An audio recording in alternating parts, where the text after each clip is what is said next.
YouTube, what it do? For the old man.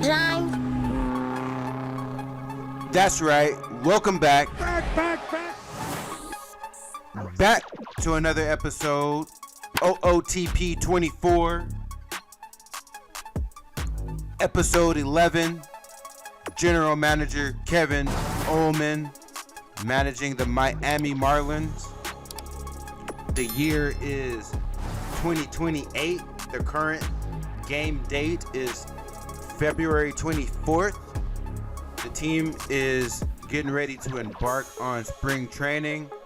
So what we got for you in this episode, we are gonna definitely get through spring training.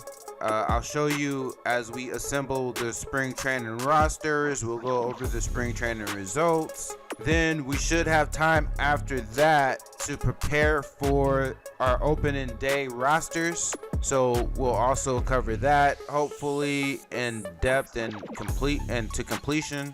And not sure how much time we'll have at that point, but if we do, we may be able to even simulate the first month, but don't hold me to that piece. It all depends on how much we can complete throughout this episode. So, all right, but without further ado, let's get straight into it. We got some housekeeping to take care of.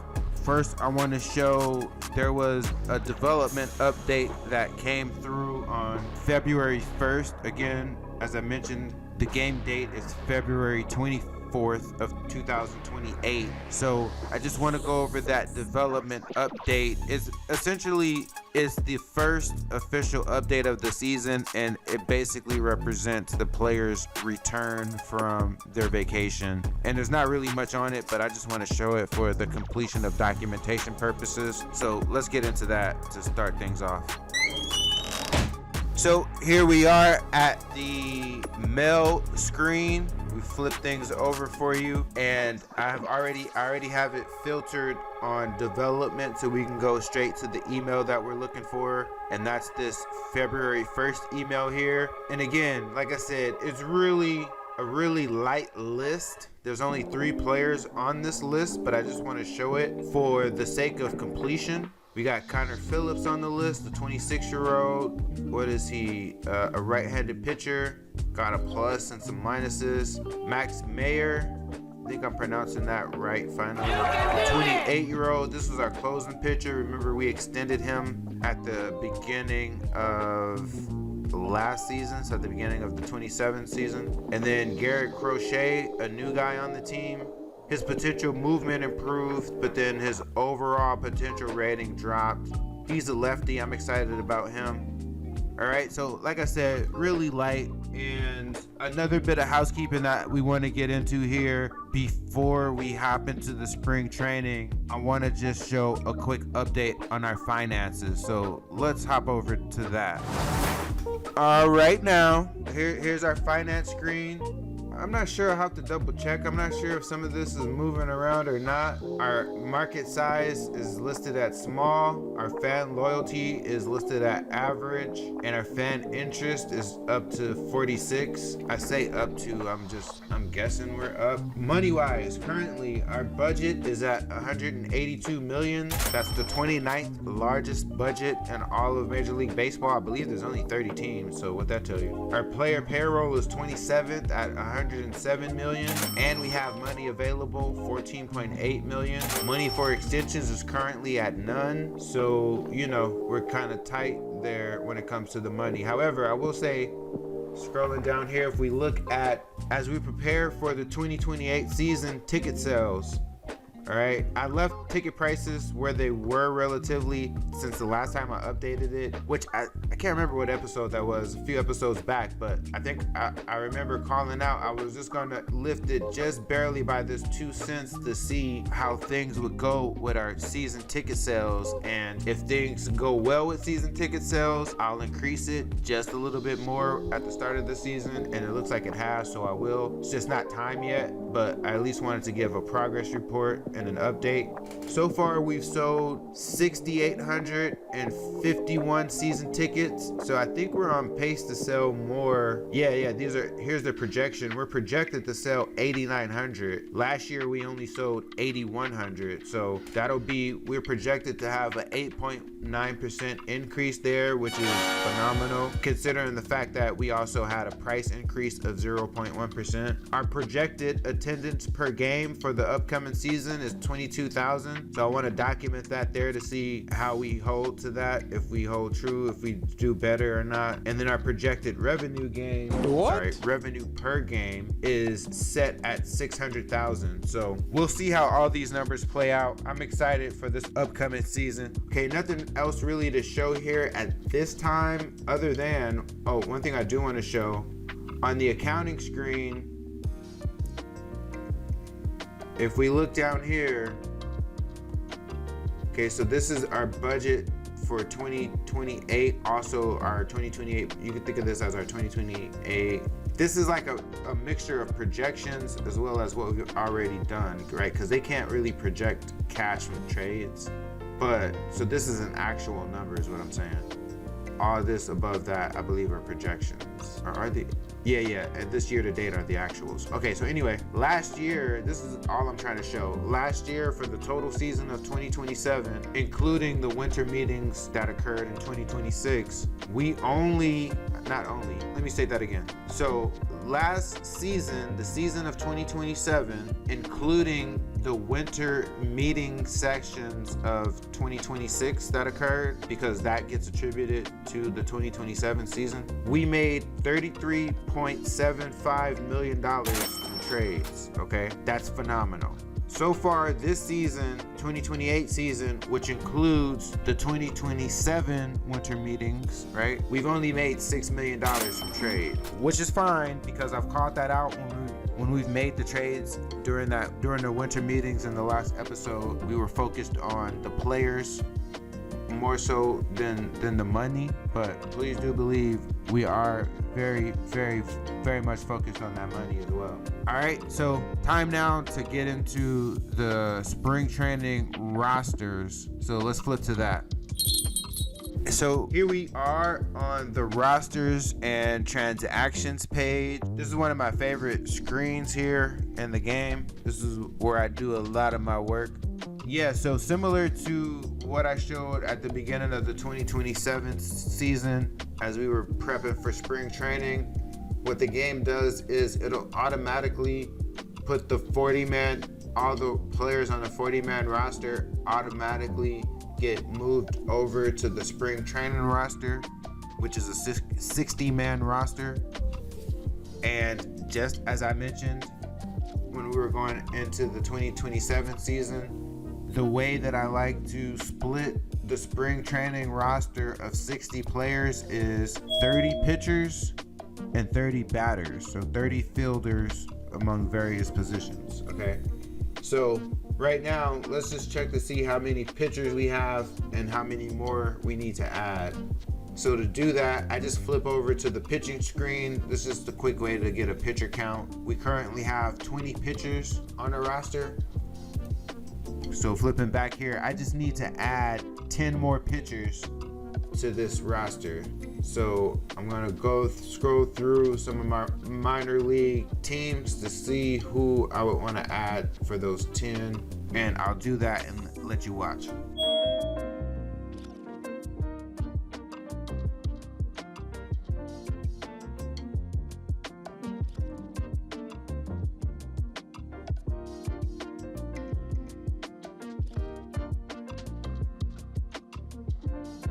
You know what? I think I'm going to call our first round pick from last year. I'm going to call him up to spring training just to give him a look.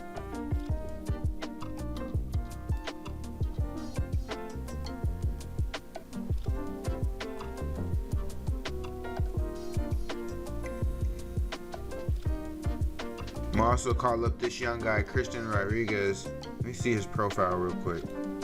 Okay, he's a 7th round draft pick from the 2026 draft, so that was the regime prior to Kevin Oleman. We'll call him up as well, and that should put us at 30 pitchers. Yep, we're at 30. So these are the 30 pitchers that we're going to take into spring training. And we'll see how that shakes out. All right. So for the batters, we have 21 batters, 21 fielders. That means we need to add 9 more. And let me just look at this real quick. Let me sort the position and see what we have. Oh yeah, Christian Rodriguez, who we called up, he's a two-way guy. So technically we need 10 more because Christian counts as a pitcher and a batter, so we're counting him as one of our 30 pitchers. Okay, it's a good thing I looked at this. So let's see, his secondary position besides pitcher is, looks like outfield. He's an outfielder as well. All right, and we got, remember last year I was saying I try not to go around 4 or 5 catchers. I might pull up another catcher. We got 4 right now. I'll see who we have. If we have any good young prospects, I'll call them up.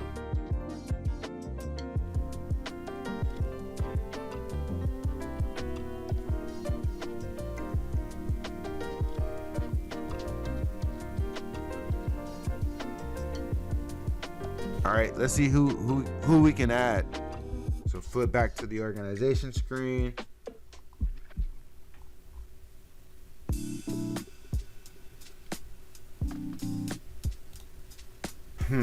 So I don't necessarily want to add many more second basemen because I didn't call it out, but when I looked just now, it looks like we already had enough second basemen. But what I did mean by remember is this dude right here, Josh Kasovic, he's fragile and I want to trade him. So we're gonna look to trade him before the end of spring training. I'm not sure if I should invite him to spring training or not. Maybe I will invite him to, I don't know, he's fragile, you know, so he could get injured. Damn. Yeah, let's see. I'll invite him to spring training, and as we make our way through spring training, I'm gonna see if I can trade him, and if I do, I'll come back and let you know about the trade. That's how we'll handle that.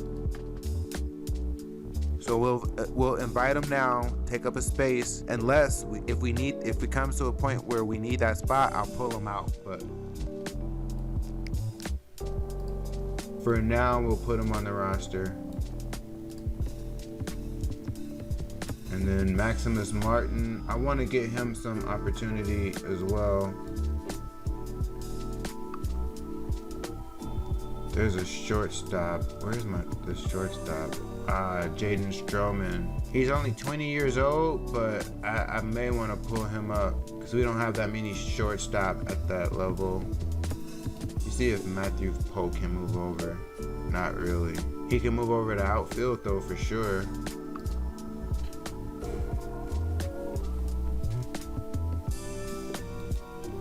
I really like Michael Robertson's speed, so we'll pull him up and let him play spring ball, even though he's only a 2-star.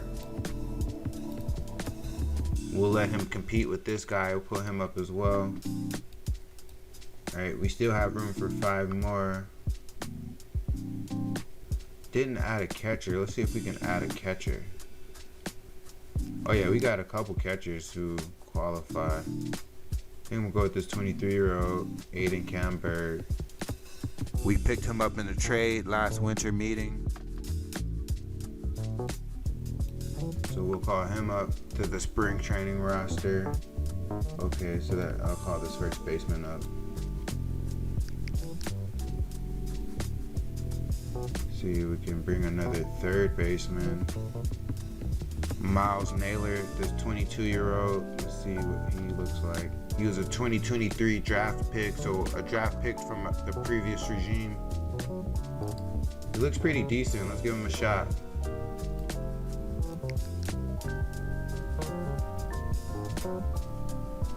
Okay, we need 2 more. We need some guys who could play right field. Oh, you know what? There was a guy.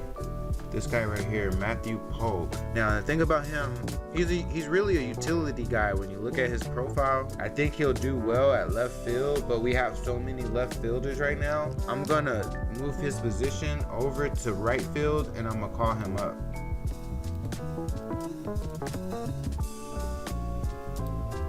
All right. So we'll call him up to the spring training roster. So that puts us at 59. We got 1 more player to go.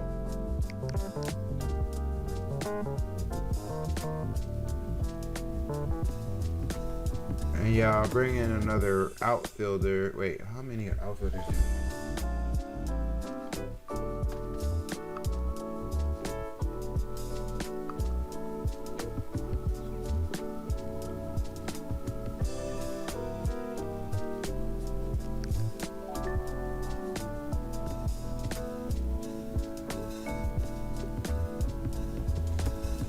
Yeah, you know what? I will. I'll bring in another outfielder if I can find a guy who could play right field. See about these young guys.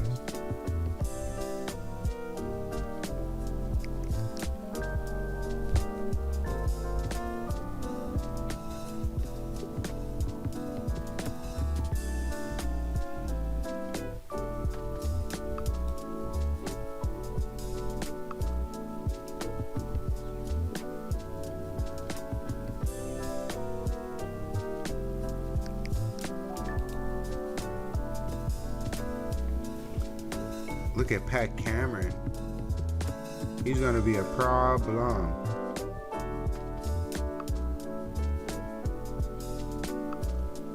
My bad, hold on, let me show him one more time.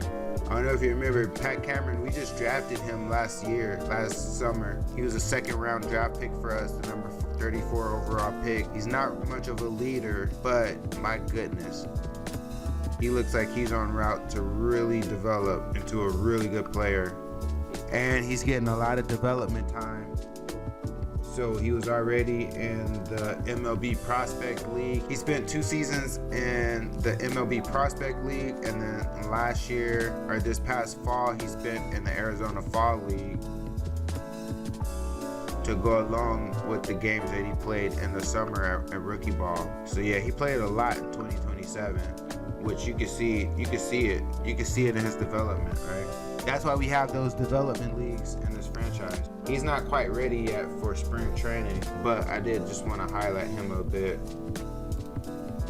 Check out this guy. We got him in a trade. He can also play right field. He has a decent arm. Decent-ish. I don't know. Say that loosely. Damn, he's 30 years old. You know what? I'm gonna treat him like Cody Bellinger. What? I'll just put him on there because he's that old. He's been around for however long. I don't necessarily think he's gonna make the team or anything. But okay, wait, let me see if there's anybody better. How about that? This guy, Javier Sanoja. I love his avoid Ks. That's phenomenal. He's younger, 25. I don't think he quite has the speed, so. Okay, you know what? I'm not gonna overthink this. I'm going to put this 30-year-old up there. Call it a day. First, I'm gonna move him over to right field though, just like we did the other guy. And then he will promote to Miami. All right, so now we're set at the full 60 players that we need for spring training. So that's all good there. All right, so I'm just gonna go ahead, simulate through spring training, and then we'll be back with the result. Actually, I will. The only way I'll stop is if. Let me see, where is he?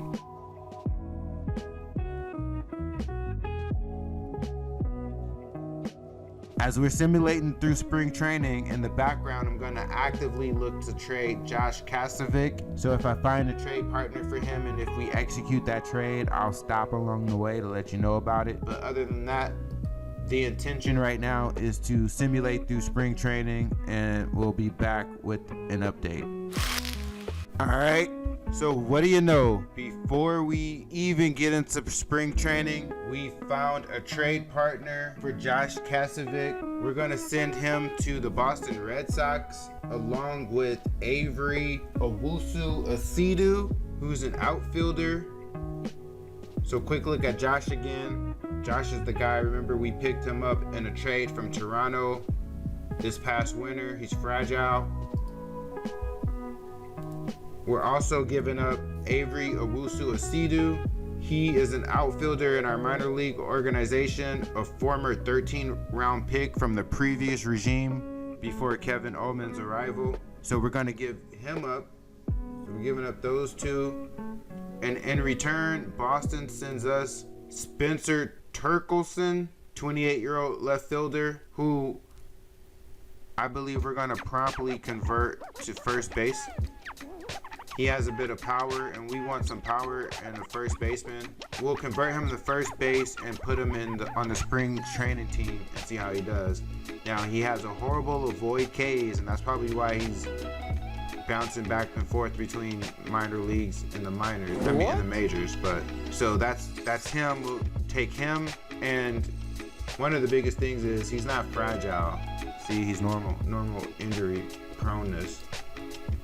Okay, and then we'll also pick up in this trade a pitcher named Ryan Harrahill, a 6'4", 205-pound right-handed pitcher who pitched in Double-A last year. He's a former 7th-round pick for the Red Sox, so they were willing to part ways with him. So what I like about this guy, his stuff is, it's okay. He has a decent fastball already. He has 4 pitches in his repertoire, so that's good. Decent stamina for a guy who wants to be a starter. Got decent velocity, 94 to 96.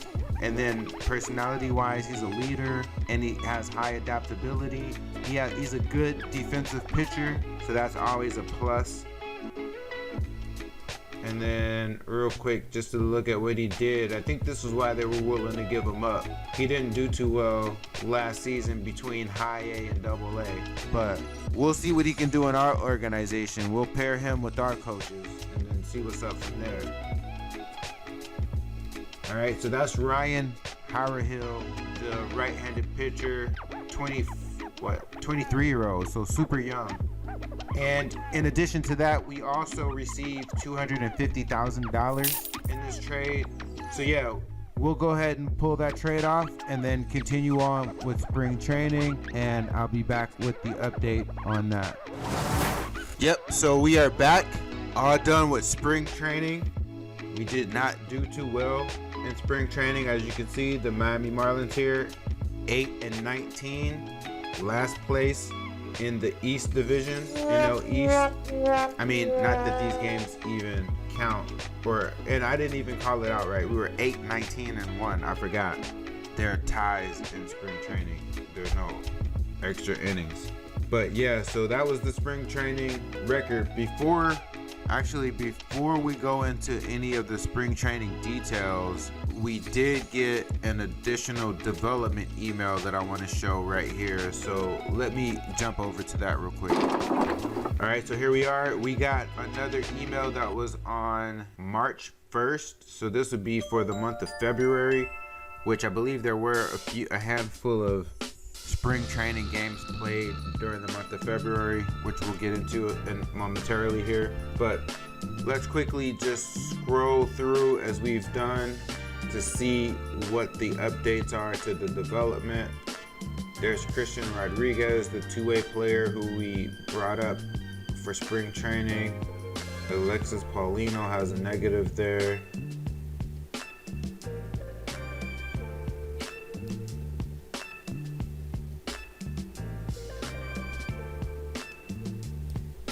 Ooh, Jorge Cartagena, that's our pitching prospect that we drafted this past summer. He was the #1 pick in the draft. They said his overall rating dropped down to a 1.5. His potential stuff rating dropped down from 65 to 60, but his current stuff improved from 45 to 50, so that's good. His current movement improved from 60 to 65. That's good as well. So we're definitely keeping an eye on him. More prospects here.